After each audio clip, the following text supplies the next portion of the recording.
Lucas Tchenia, bonjour. Bonjour. Vous avez publié aux éditions L'Harmattan dans la collection Population face au sida, quel comportement en Afrique, sous-titré L'exemple du Cameroun. Alors, avant de nous présenter votre ouvrage, pourriez-vous, s'il vous plaît, vous présenter en quelques mots? Merci, je suis Lucas Tchenia, sociologue, chercheur associé au Centre Georges Chevrier, Université de Bourgogne. Alors, face au sida, quel comportement en Afrique? Euh, Tout est dans le titre, mais comment vous est venue l'idée de cet essai? Quelles sont les thèses que vous avancez dans cet ouvrage? C'est une longue histoire avec la lutte contre le sida, d'abord comme militant, parce que j'ai eu à œuvrer dans des associations de lutte contre le sida, Camnafor, Asthme Méro, SIDAction notamment. Et j'ai vu autour de moi, je me suis lancé parce qu'autour de moi, j'ai vu que cette maladie terrassait énormément de personnes, alors j'ai voulu me sentir utile.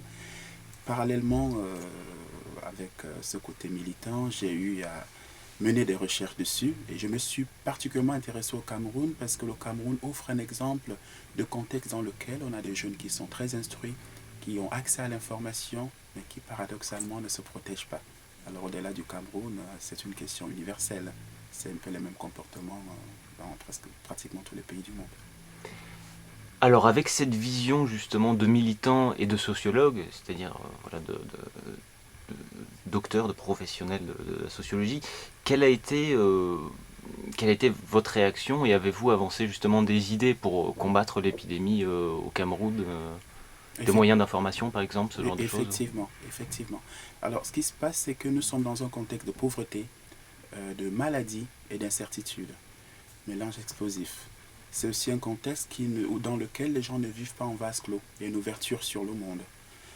Alors, tout cela, toutes ces logiques s'entremêlent et font que derrière la question du sida, il y a aussi une question de pauvreté, de chômage des jeunes, euh, qui crée un climat anxiogène où les jeunes ne peuvent compter que sur eux-mêmes parce qu'ils ont comme l'impression que les élites ne font rien pour les aider à s'en sortir. À côté des élites, il y a aussi une vision de l'Occident qui est une vision complexe, qui est une relation de confiance, mais en même temps de méfiance, de rejet, de fascination, qui complique le rapport à la protection, surtout par rapport à la perception du préservatif fabriqué en Occident, toujours suspecté d'être infecté par le VIH. Il y a tous ces types de rapports, toutes ces perceptions, en quelque sorte, qui sont des perceptions qu'on peut juger objectivement de faussées, qui compliquent le rapport à la protection. Alors, quel est le type de public que vous souhaitez viser avec cet ouvrage? Un public plutôt africain ou n'importe qui s'intéresserait à ces questions de sociologie, Tout de maladie? public, premier lieu, des Camerounais. Des Camerounais, des jeunes, des associations, toutes les institutions qui s'engagent dans la lutte contre le sida, mais aussi c'est tout public. Tout le monde se sent concerné. Il ne s'agit pas que des Camerounais, des jeunes Camerounais.